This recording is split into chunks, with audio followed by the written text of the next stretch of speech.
With me now is Dr. Donald Palmisano. He is the former president of the AMA, now a spokesperson for the Coalition to Protect Patients' Rights. Doctor, good to have you.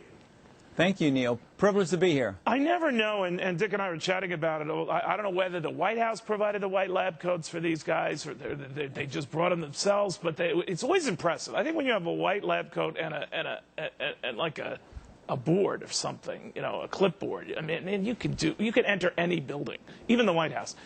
So which is more representative, do you think, Doctor? These ones who gathered at the White House today or these ones who were protesting from the White House not too far off today? Well, it's our view, Neil, that the majority of doctors do not want the government to take over medicine. And this public option is a disaster in the details. And what we have at play here is power, politics, and patience. And what we want to do at the coalition, protectpatientsrights.org, what we want to do, and what the other coalitions like the Medical Association of Georgia and their multiple medical societies and specialties, over 43,000 physicians, we want the patient to be in control. We want people to fix the problems with the health insurance companies by allowing people to buy across state lines, by allowing people to own their own insurance, give tax credits, give people the incentive to be prudent purchasers of medical care. Well, this he's thing not is doing any of the above. At least the initial plan, he's not doing any. So let me ask you this.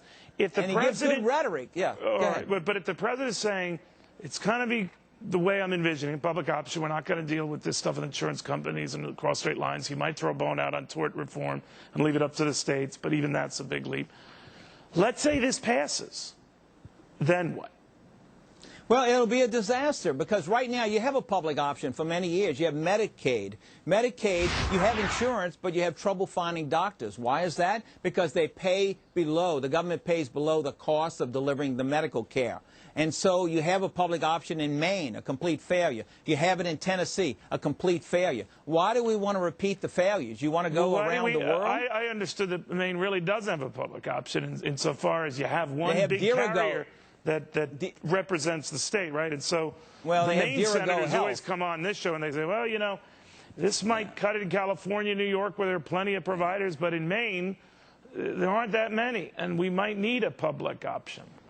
Well, talk to the neurosurgeons of America. They're opposed to the plan out the Tri-Committee in the House and the Senate Finance. By the way, have you seen the bill in the Senate Finance Committee? Has anybody seen the wording? Is this going to be scored based on a summary? I mean, imagine you going... You raise a great point because they're not going to score this until it's all done. In other words, there's no scoring along the way, which is quite precedent-shattering.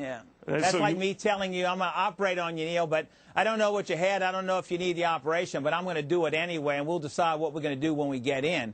Or you take a trip and you get the bill afterwards, and then all the details come out in that. But it's a disaster. So bottom line, these doctors together, they all seem like smart folks, and in their lab coats, they look smart. Are they all being duped?